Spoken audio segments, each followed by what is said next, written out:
Good morning সকালকে and welcome back. আজকে হচ্ছে day 6 of our north Bengal trip. আজকে হচ্ছে আমাদের লাস্ট ডে এখানে। আমরা শিলিগুড়ি থেকে ব্যাক টু কলকাতা যাচ্ছি। মনটা একটু খারাপ আছে কারণ পাহাড় ছেড়ে যাচ্ছি, কিন্তু মনে অনেক মেমোরিজ নিয়ে যাচ্ছি। তো ঠিক আছে, চলো যাওয়া যাক। আমরা ব্রেকফাস্টটা সেরে নিলাম। ব্রেকফাস্টের কোনো শর্ট নেওয়া হয়নি, ভুলে গেছিলাম এত খিদে পেয়েছিল বলে। আর আবার আমরা জার্নিটা কন্টিনিউ করব এখান থেকে। তো চল, এখন আমরা এই সময় রয়েছি ফারাক্কা ব্রিজে। তো এখন আমরা বাড়ি ফিরছি একটা মনে আলাদা এক্সাইটমেন্ট নিয়ে, মেমোরিজ নিয়ে। আমার মনে আছে যখন আমরা এই ব্রিজ থেকে যাচ্ছিলাম টুয়ার্ডস দার্জিলিং, আমাদের একটা আলাদাই এক্সাইটমেন্ট ছিল, একটা আলাদাই জোশ ছিল। বিকেল হয়ে গেছে, এখন আমরা রয়েছি জিও পেট্রোল পাম্পে। একটা ছোট্ট ব্রেক নিয়েছি।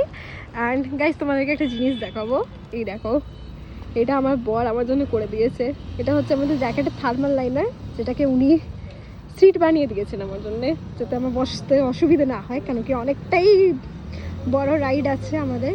তো শুরু করেছিলাম তখন একটা সুন্দর সানরাইজ দিয়ে রাইডটাকে শুরু করেছিলাম। এখন যখন আমরা বাড়ি ফিরছি, এখানে সানসেট হচ্ছে। আমরা কৃষ্ণনগরে মাদার্স হাটে চলে এসেছি ডিনার করার জন্যে। এই হচ্ছে এখানকার জায়গাটা, আর এখানে আমাদের বাইকটা রয়েছে।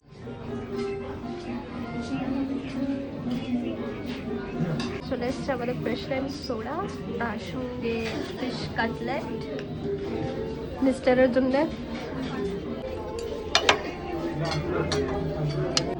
আমাদের ডিনার চলে এসছে, মেইন কোর্স, যেটাতে হচ্ছে প্রেশার কুকার মাটন, তার সঙ্গে স্টিম রাইস।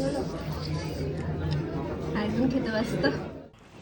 সো পেট পূজা করে আবার আমরা বেরিয়ে পড়েছিলাম বাড়ির উদ্দেশ্যে। তো ফাইনালি আমরা বাড়ি চলে এসেছি, লাগেজ আনলোড করে নিয়েছি। এবার জাস্ট বাইকটাকে ভেতরে ঢোকাবো। অ্যান্ড আজকের রাইড এখানেই শেষ। এত ভালো একটা রাইডের জন্য আর ঠিকঠাক বাড়ি পৌঁছে দেওয়ার জন্যে। সো ফাইনালি বাড়ি চলে এসেছি। পুরো টায়ার্ড হয়ে গেছি, অনেকটাই রাইড করে এসেছি। টোটাল আমরা 1500 কিলোমিটার রাইড করেছি। তো এখন অনেকটাই রাত হয়ে গেছে। ডিনার তো করেই নিয়েছিলাম রাস্তায়, তো এখন রেস্ট করব। আর খুব তাড়াতাড়ি তোমাদের সঙ্গে দেখা হবে আর একটা নতুন ব্লগে। Till then tata, bye bye, signing of.